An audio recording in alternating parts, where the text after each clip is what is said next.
What's up, everyone? Welcome back to Fordham Firesides. I'm your host, Hank Michaels. Today, I have a couple of guests from FUEMS, Nate and Yani.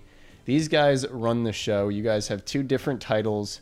I am not entirely sure what either of them are. I don't remember, but they're also different positions, but they sound similar. Why don't you tell me about what each of those are? Go for it.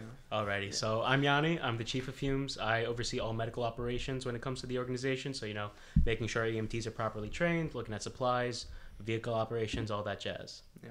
And I'm Nate. I'm the director of FUEMS. And so what that kind of entails is anything that isn't medically related, kind of. I'm in charge of just overseeing, all my staff, making sure all the logistical aspects of the organization are kept, running smoothly, that kind of stuff. So it's a wide variety of things that the director does, but it's, more on the administration kind of side. Okay. He's very humble, but he's also the face of our organization. Again, that's in the director job description, and he does it very well. Okay. So it's not quite president, vice president situation. No. It's like co-president. Yeah, more... kind of like two branches almost. Okay. We're the heads of both. Okay, Yeah. I got you. Equal tiers. Yeah. And you're junior and Junior as well. Junior as well. Yeah, Okay. juniors. So have you guys been doing FUEMS since freshman year? Okay. Yeah, we both started pretty much right when we got to school. I took the EMT course my first semester freshman year, just jumped right into it. And, we've been doing things with the organization ever since.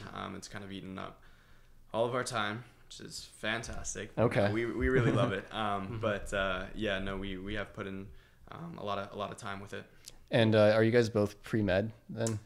Yeah, which is a stereotype of FUEMS. Yeah. It's just like it's all pre-med students, which is fair. We have a lot of pre-med students. Are there any exceptions? Oh, a lot of exceptions. Okay. So our captain, our recent captain, who just is about to graduate, he's basically the second in command when it comes to the medical chain of operations. He had nothing to do with pre-health. Again, once he's graduating, not doing anything with medicine. Oh, wow. He's been an EMT back home. He loves helping people. Okay. We've had a lot of our leaders. Our associate director last year too, athlete on the track team. Again, nothing to do with science or anything like that. Okay. But, again, us at FUEMS, our primary demographic that we do reach out to is the STEM kids, the science kids. But, again, we invite people of all backgrounds, whatever they look at. If they're here to help people, we're glad to have them. So when these people try and join FUEMS, if they haven't, whether or not they have a medical background, I'm assuming there's training and certifications and stuff. What do you have to go through to get on? Want to talk about EMT school? So there's kind of a process that goes into joining FUEMS. When you first join the organization, you have to attend 3 different trainings that go over a wide variety of topics. So you have to be proficient with vitals, ambulance operations, knowing things like what the organization is. CPR training is part of that as well. Once you go through that, you're an attendant. And once you're an attendant, if you want to take EMT school, you can take EMT school. We offer it in the fall and spring semesters.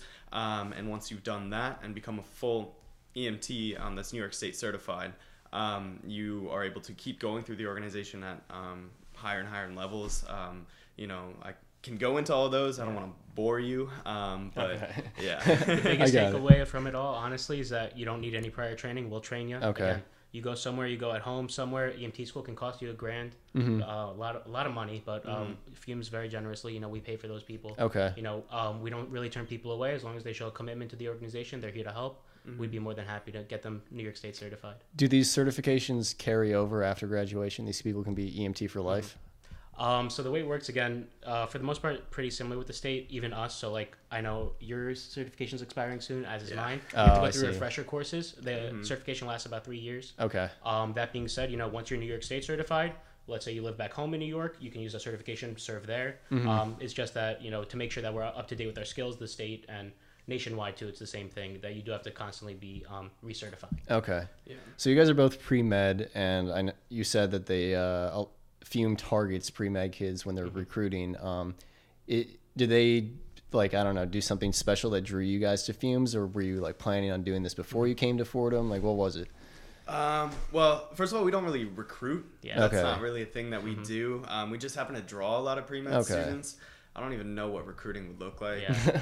Well, just club fair stuff. Yeah. We're at sign club up. fairs and that kind of stuff. You get them to sign up. Yeah. Honestly, we just want anyone who's wanting to do the things that we do, because we're looking for more people. But in terms of our involvement with FUEMS, how it got started, Me joining FUEMS was a complete accident. So the summer before I came to school, it was like the summer of, I found that Fordham offered an EMT course, and it's through emergency aid training, so it's not through Fordham or FUEMS. And so I reached out to them. I was like, hey, can I take your course? They were like, sure. So I show up the first day, and little did I know that Fordham had a EMS organization on campus that pays for you to do EMT school, because I was fully intending on paying for it myself, because I just wanted to do it. It was something that I wanted to do. Sure. And I found out FUEMS existed, and they were like, what are you doing here? We didn't send you here. And I was like, I don't know. I just signed up for it. I don't know what to tell you. And so then they were like, yeah, you can just join us. And they were very, very helpful, and just allowing me to get the course free of charge, because I was already taking it. Yeah. So they were super kind to me. My experience was a little bit different. When I applied to Fordham, I had no idea FUEMS existed. Okay. It was actually the spring preview. They had the club fair and stuff in Lombardy. And I was like, oh shit, they got EMTs. Like, I had no experience with anything like that before. I was like, for me, what attracts me to medicine, why I want to do medicine is, the patient care aspect. I like the problem solving. Okay. You get to see a variety of different circumstances. Again, patients come to you with certain types of symptoms, problems, and it's your job to kind of solve the problem, and also figure out what kind of tools, equipment, medicines you want to use to solve it. Okay. So for me, I thought that would be a really cool way to kind of get involved in that early on. Yeah. And also one thing that I really liked about FUEMS that we don't realize going in is that there are other collegiate EMS organizations, but we go to a conference every year where we meet with those other groups. It's crazy how kind of we're very, very fortunate as FUEMS to kind of be so far ahead. We're kind of on the cutting edge. Like very few other schools can say they've got 2 ambulances running.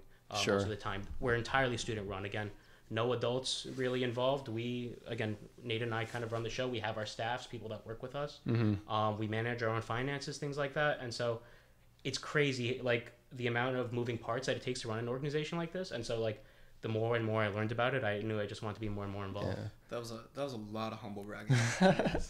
We're not that great, but No, I understand. Yeah, a lot of goes yeah, in. it does. How many hours a week do you guys do?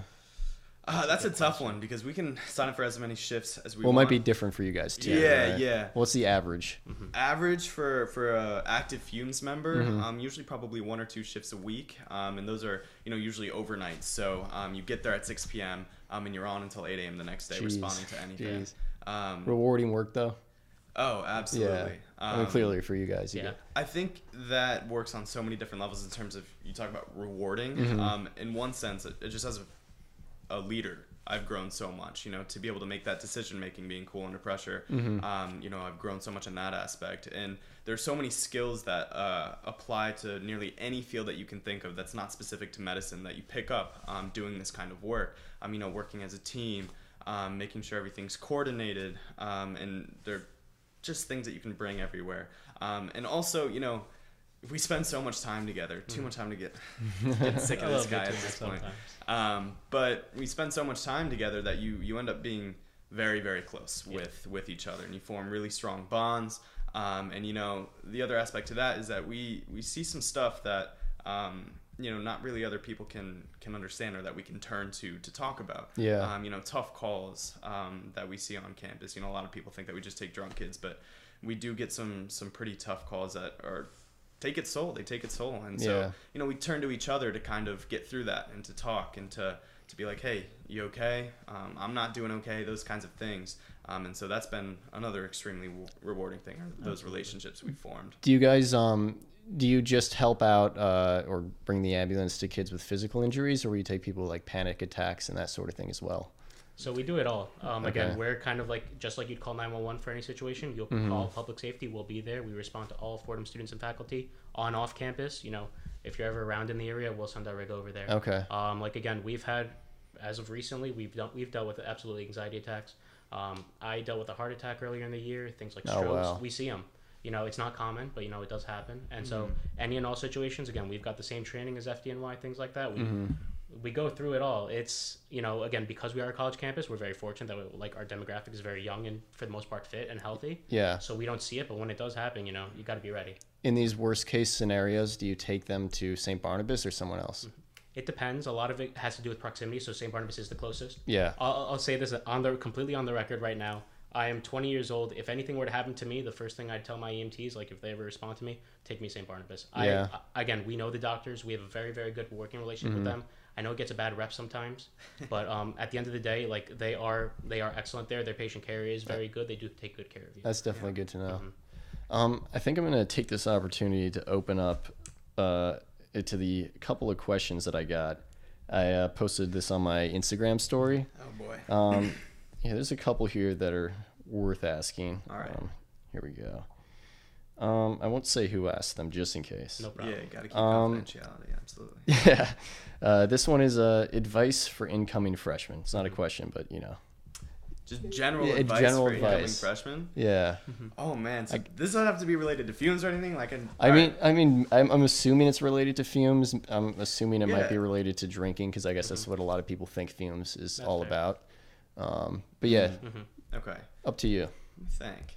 If you wanna I start go us for off? it. Yeah, start us off. So again, a big thing in terms of being aware, kind of being informed of what we do as fumes, not being afraid to call. Again, being familiar with things like the medical amnesty policy. Those things, Fordham put those things in place just to kind of encourage people, if you're in a sticky situation and, you're really not sure whether you or a friend needs medical attention, doesn't hurt to call us.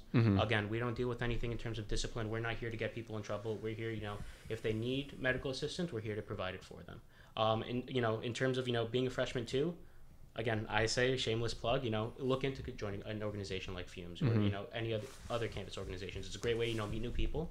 Also, too, expose yourself to something you may not be particularly used to. Again, most of our members don't come in without a shred of any kind of patient care experience. We teach them on the job and, you find out, hey, you get to ride along with us in the ambulance, observe. If it's for you, great. If not, hey, it's one thing, find something else that interests you. Is there a charge for getting fumed? That's an excellent question. So right now with FDNY or anything like that, you call them, ambulance fees can go up to $750, $1,000. They get pricey. Yeah. With us, for intox related calls, assault related calls and suicidal ideations, we transport free of charge. Okay. That being said, anything else, like let's say you sprain an ankle or something like that, or you have let's say an asthma attack. Yeah. What we do is we charge $70, correct? Yeah, it's 70 through your health center bursar account. So it charges your student account. Yeah. And again, we as an organization that's really just to cover things like gas, like simple supply usage and things like that. The reason we don't charge things like $700, it's something we looked into in terms of billing and things like that. But we want to be an organization where people feel comfortable calling us and they don't have to worry about the financial ramifications. Okay. Would we make more money that way? Maybe, but it's not worth it in our eyes to kind of lose the trust of the student body and things like that. Yeah, Again, absolutely. we're completely volunteers. We don't get paid a single dollar for doing this. We're here to help. I got you. So we want to make sure that we put our money where our mouth is in that sense, and Okay. practice what we preach. All right. Yeah. Okay. How many fumes transports is too many? How many fumes transports? I'm assuming this means in I a feel night. like they assume that it's because you're drunk that you're getting transported. That's a huge misconception. Yeah. 23% of our calls are drunk Okay. people related. That's it. The other, let me try math here. 77%. Did I do that is, right? yeah. Yeah. The other 77% are pretty much anything. Okay. How many times? Probably. If you're getting fumed for being drunk, I feel like once is enough. You've learned your lesson. Yeah. Next time you'll be like, Yeah. maybe not. Any repeat faces that you see? You don't have to name anyone. You I- probably shouldn't, but I'm not gonna say any names. But I have seen a couple regulars. a couple regulars. Yeah, we'll put it that way. Okay. Yeah, even then, I don't think it would be regulars. That's the other thing too. We see so many faces. We are always working different shifts, so Yeah. we may not see someone consistently. The organization may interact with someone Yeah, on yeah. a specific basis. But and one thing to note too, just because you call us doesn't necessarily mean you're going to the hospital. Okay. If you're of sufficient mental state, which unfortunately with intoxicated patients isn't always the case, but you can always come by. We can check you out. If we say you're completely fine, stable, able to be fine on your own, you can sign a paper and we'll be on our way and you'll be able to walk back home, wherever it is. So again. Does that pass to your judgment whether they can sign it, or is it just as long as they can sign it, they're good? So there's certain criteria. It's not so much just the figure, hand sign. The way the state puts it is they have to be of sufficient mental capacity. So there are different ways we measure that. Sure. Some of them is asking the questions. I'm sure people have heard them over and over again. What's your name? Where are you? Don't give them out. They're gonna know. They're gonna study. But we ask them basic questions to see if Okay. they're alert and oriented to their surroundings, things like that. Asking them to walk. Again, that's a big metric too. If you're unable to walk, at the end of the day, if we sign a paper saying that you're okay, and God forbid, you trip and fall, break your head open, it's on us, number one. And number two, if if we feel that you're not going to be safe, or that you're not able to take care of yourself at a certain moment, it's our responsibility, and legally we're obligated to take you to the hospital. So it is a little bit of a judgment call. One thing I'm working on as chief is kind of making that a little bit more cut and dry, or at least less subjective, so that patients can realize too, it was because of A, B, and C criteria that I had to be transported in this situation. Because it's very important to explain to them too our entire thought process. What about driving people back? Do you ever do that just to their place? So we don't personally. One thing, though, if you're getting transported to the hospital and the other situation, we tell our patients all the time, 100% of the time when we drop them off, on the back of our IDs is Fordham Safety, Public Safety's number. Okay. You give them a call, they'll come pick you up no matter what time of day, and they'll bring you back to campus. Yeah. We don't expect you to walk back home or anything like that. So there is always somebody there to kind of take care of you, make sure you're not taking that journey alone. Absolutely. That makes sense. All right, this next one. Do you ever get scared? Yeah. Yeah. Oh yeah. Yeah. I would say that. Yeah. There's some times that you'll get on scene and the patient, in a bunch of different ways, you're just looking at it and you're like, it's not gonna be okay. Like, and the thing is that when you get there, it's on you. Like, that is your patient, that is your responsibility, and everything that happens after that point that you make patient contact is on you. And it can be a little stressful sometimes, having that responsibility, because if things go wrong, that's completely you.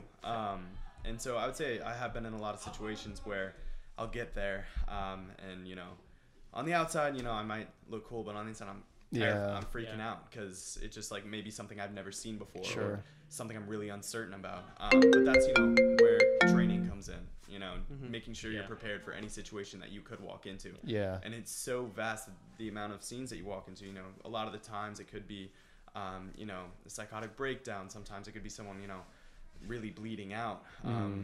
You never know what you're going to walk into. And so that it's kind of unsettling sometimes, but it's also why we like it. Because you really got to push yourself. It really comes down to whether you just maintain your composure to keep the people calm, right? Yeah. Being, able to work under stressful situations, crisis management, things like that. Yeah, exactly. Like, when the adrenaline's pumping and your heart's going 100 miles a minute, you're not really thinking. And it's, again, kind of instinctual. I'll find that I'm kind of just doing things, making sure I'm checking certain things, whatnot, like vitals, making sure those are okay, seeing how patients respond to certain things, questions like that. I'm glad you clarified that. I thought you were talking about your DJing for No, that's a conversation for another time. But that's the importance of training too, and we make it a huge priority, because we aren't FDNY. We don't go out and see a zillion different types of like really, really serious calls all the time. They don't happen in the same frequency, so it's important that we are trained for the situation, so that when they happen, we are prepared. Okay. All right. The last one here is, do you remember me? Because I don't remember you. Let me tell you. Oh my gosh. You know how many times I'm walking down the street and I see someone, maybe even like the night before, and I'm like, I definitely transported you to the hospital a couple times, and they just have no recognition. I once had a full conversation with someone. They had no idea that I had taken them to the hospital. I wasn't gonna say anything. I didn't want to embarrass them or anything. It's just very, very strange experience. Yeah, I can see it. But it's also kind of funny sometimes.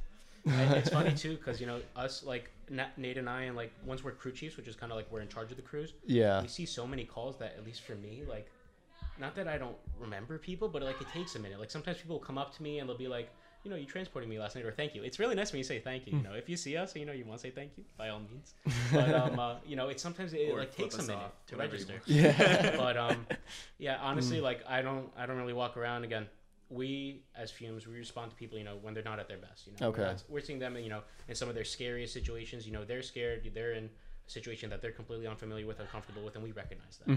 Again, we're not here to judge people. God forbid anything happens to anyone. We just want to make sure that they get out of the thing. Okay. And I mean, the nice part about being, a collegiate EMS, is that, we're students. Yeah. Like, some of these people, like, we relate to, like, a lot with. And it's not as if we're some old person with. We've been there too. Yeah. It's just like, it's very easy to relate with that person.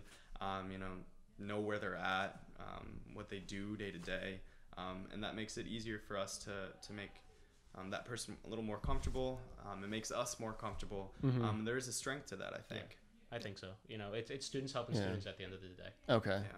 Yeah. Before we go, do you guys have any last thing you want to say, whether it's a pitch for FUEMS, anything you want to tell the students? Anything at all? Let's see.